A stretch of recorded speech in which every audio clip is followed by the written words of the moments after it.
Dear learners, you must have finished your syllabus and would be preparing for your board exams as the time is passing now, and at the last moment of study you have to revise every topic. No need to worry.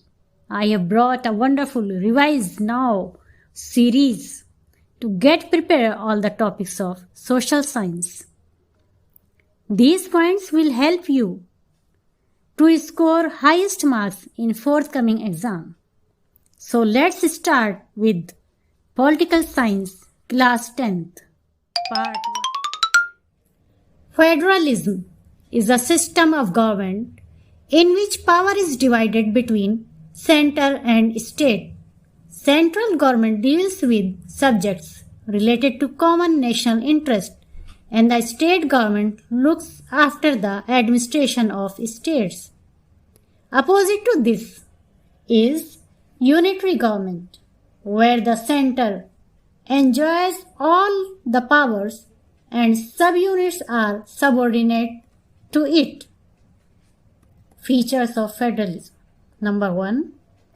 In a federal government, power is divided into 2 or 3 levels, that is, center or state. In some of the countries like India, there is one more level, that is district level. Number 2. In a federation, constitution guarantee the authority of each level of the government. Number 3. Supreme Court of the country acts as an umpire if dispute arises between different levels of power. Number 4. For financial autonomy, the source of revenue are specified for each level. Number 5. Different levels of government govern the same people. Objectives of federalism: to promote mutual trust and to make people agree to live together despite their diversity of region, culture, caste, color, and religion, etc. Formation of federation.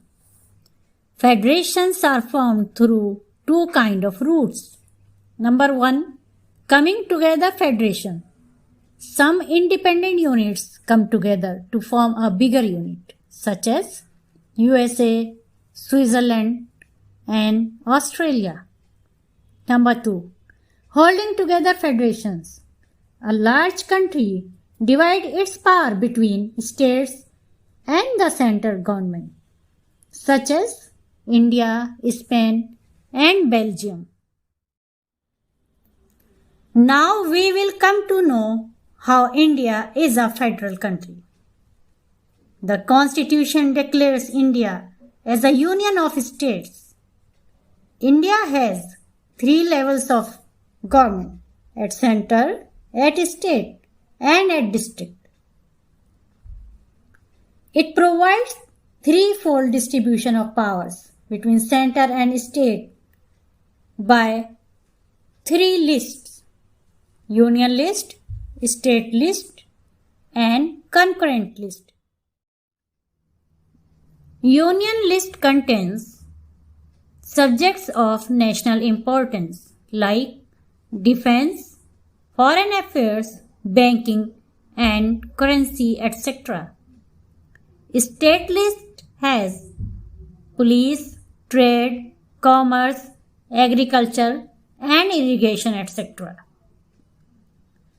Subjects of common interest to both the union and state like education, forest, trade, etc. comes under concurrent list.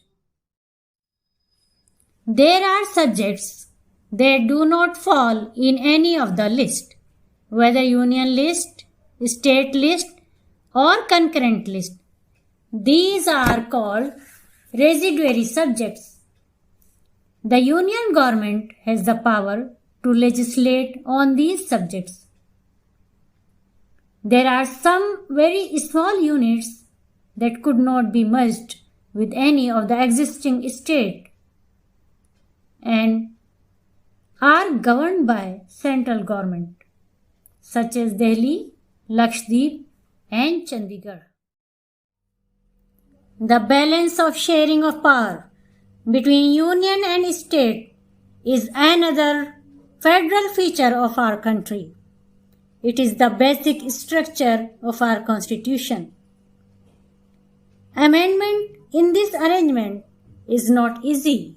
For any change in this regard, it has to be first passed by both the houses of parliament with at least 2/3 majority and must be rectified by the legislature of at least half of the total states.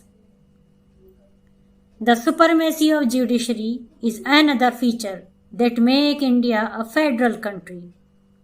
In case of any dispute between union and state, High Court and Supreme Court make a decision. How is federalism practiced in India?